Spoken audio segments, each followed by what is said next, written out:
So let's see question number 31 today. See, in question number 31, what is question is saying? देखो question में बोला है in an isosceles triangle, in an isosceles triangle, the base angle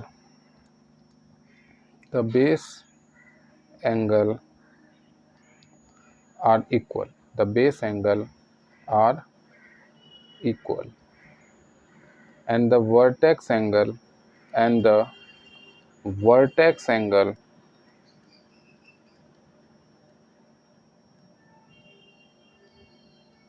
is twice of each base angle.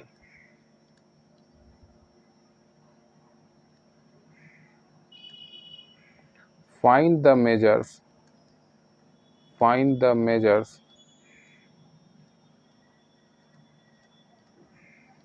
of the angles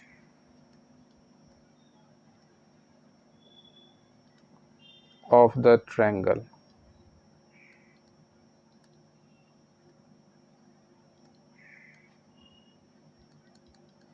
अब समझो ये question में क्या बोला है। आइसोसेलेस ट्रायंगल कौन सा ट्रायंगल होता है बेटा, जिसके दो साइड इक्वल होते हैं। जैसे मैं अगर एक ट्रायंगल यहाँ पे बनाऊं, जस्ट अ मिनट, रुक जाओ, we will take a geometrical shape. ये ट्रायंगल हम लोगों ने बनाना है, ये हम लोगों ने ले लिया। एक मिनट, इसका कलर, हाँ अब देखो, अरे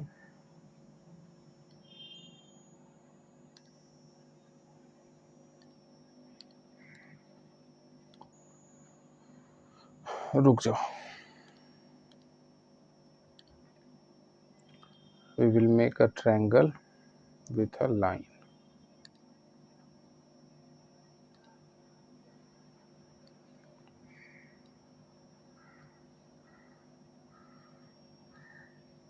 तो ये तुम्हारा ट्रायंगल बन गया। अब इस ट्रायंगल में क्या प्रॉपर्टी होती है कि इसका दो साइड इक्वल होता है, यानी ये साइड और ये साइड इक्वल होता है, ठीक है। अब आगे इस क्वेश्चन में क्या बोला है, आगे इस क्वेश्चन में ये बोला है, देखो मार्कर चेंज कर लेते हैं, ये साइड और ये साइड इक्वल है। और आगे इस क्वेश्चन में बोला है कि बेस एंगल, यानी कि बेस से सटा हुआ जो एंगल होता है उसको बेस एंगल, ये और ये दोनों क्या है, इक्वल है। तो अब अगर इसको x मान लेते हैं तो ये भी x ही होना चाहिए, ठीक है।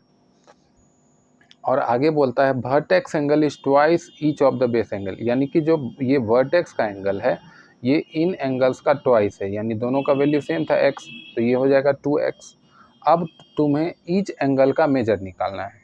अब हमको क्या पता है, since sum of all angles of a triangle, sum of all angles of triangle, sum of all angles of triangle कितना होता है बेटा, 180 डिग्री होता है। क्या होता है, 180 डिग्री, ठीक है। तो अब देखो, अगर सम ऑफ सब एंगल का 180 डिग्री होता है तो अब हम लोग लिख लेते हैं first angle, second angle, third angle, ठीक है। तो फर्स्ट एंगल x हो गया, सेकेंड एंगल भी x हो गया, ये दोनों फर्स्ट सेकेंड, और ये थर्ड एंगल हो गया 2x। तो इसके अकॉर्डिंग x प्लस 2x 80 होना चाहिए, तो वही कर देते हैं, ठीक है। तो देयरफॉर x प्लस 2x का सम कितना होना चाहिए, 180। अब आगे देखो, ये कितना हो जाएगा, 2x प्लस 2x हो जाएगा 4x इज इक्वल टू 180। तो x is equal to 180 divide by 4, ठीक है। 4 से 180 45 टाइम्स में कट गया, तो therefore x is equal to क्या आ गया, 45 डिग्री। x इक्वल टू क्या आ गया, 45 डिग्री। अब देखो, अब हम लोग यहाँ से फाइनली क्या कर सकते हैं, फर्स्ट एंगल, सेकेंड एंगल और थर्ड एंगल की एक्चुअल वैल्यू फाइंड आउट कर सकते हैं। तो फर्स्ट एंगल की वैल्यू क्या थी, फर्स्ट एंगल की वैल्यू थी x, यानी कि 45 डिग्री। सेकेंड एंगल की वैल्यू क्या थी, सेकेंड एंगल की वैल्यू थी एक्स, वो भी 45 डिग्री। और थर्ड एंगल की वैल्यू क्या थी? थर्ड एंगल की वैल्यू थी 2x, तो वो हो गया 2 × 45 यानी कि 90 डिग्री। क्लियर है बेटा? ये क्वेश्चन आपको क्लियर था? अब देखिए क्वेश्चन नंबर 32, बहुत ही इंटरेस्टिंग और इम्पॉर्टेंट क्वेश्चन है, अच्छे से ध्यान से समझिएगा, ठीक है। सबसे पहले मैं क्वेश्चन आपको लिख देता हूँ, उसके बाद हम लोग सॉल्व करेंगे। क्वेश्चन में बोलता है a man travelled 3/5 of his journey. A man traveled 3/5 of his journey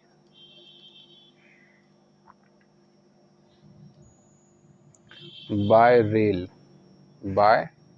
1/4 by a taxi, यानी कि 3/5 जो है वो अपने जर्नी का रेल से गया, 1/4 जो है वो अपने जर्नी का टैक्सी से गया, और फिर आगे 1/8 जो है अपनी जर्नी का वो बाय अ बस गया। एंड द रिमेनिंग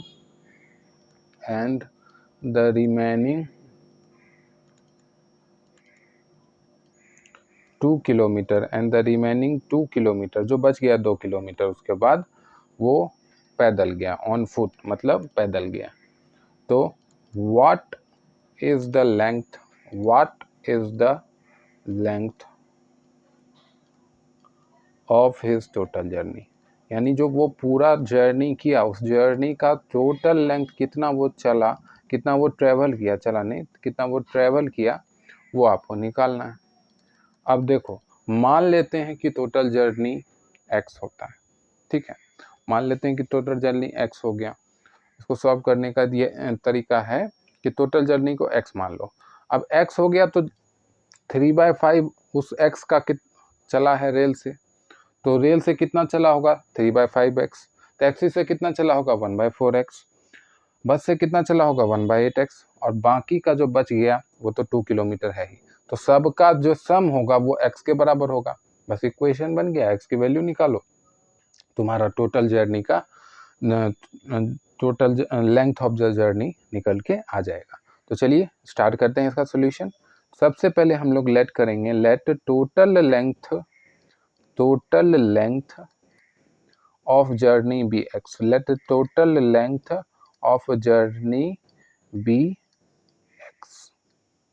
तो total length of journey x हो गया। तो अगर x है तो लेंथ ट्रेवल्ड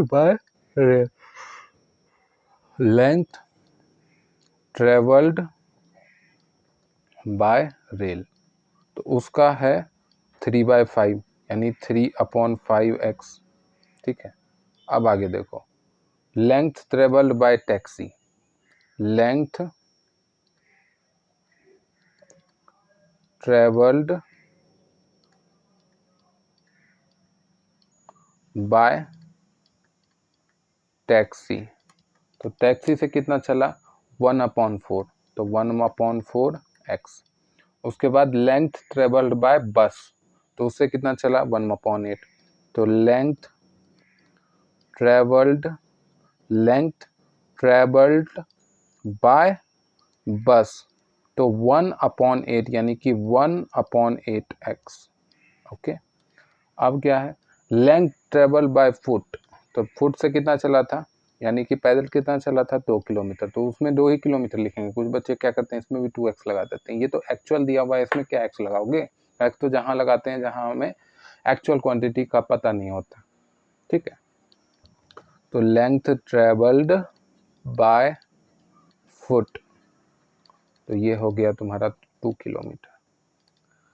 तो जब ये सब हो गया तो हम इसको ऐसे कर लिख सकते हैं ना कि ये जो सारा लेंथ हम लोग अलग अलग मोड ऑफ ट्रांसपोर्टेशन से चले, ये सारा लेंथ को ऐड करेंगे तो टोटल लेंथ आना चाहिए, यानी 3/5x रेल से जो चले थे, ये है 1/4x जो टैक्सी से चले थे, 1/8x जो बस से चले थे, और ये 2 किलोमीटर, ये सब मिला के x होना चाहिए, क्योंकि टोटल लेंथ हम क्या माने हैं x।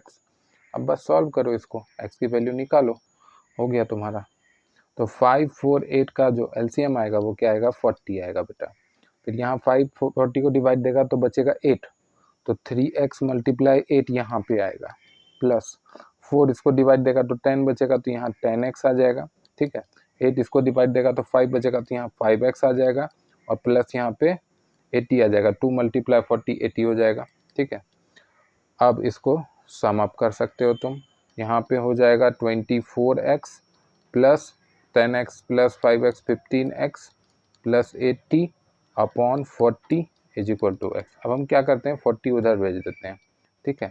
तो 40 उधर भेज देते हैं, तो इधर हो जाएगा 24 प्लस 15 कितना हो जाएगा, 39x plus 80 is equal to 40 multiply x, यानी कि 40x। और 39x का अगर उधर भेज दो तुम, तो 40x माइनस 39x, देखो x की वैल्यू तुम्हारे पास निकल के आ गई, 80 इक्वल टू x, यानी कि therefore x is equal to 80। यानी कि टोटल कितना वो जर्नी का लेंथ था, यहाँ पे हम लोग लिख भी देंगे अंतिम में, hence total length of the journey, total length of journey, total length of journey कितना हो गया बेटा, 80 किलोमीटर। कितना हो गया, 80 किलोमीटर, ठीक है ना बेटा। चलो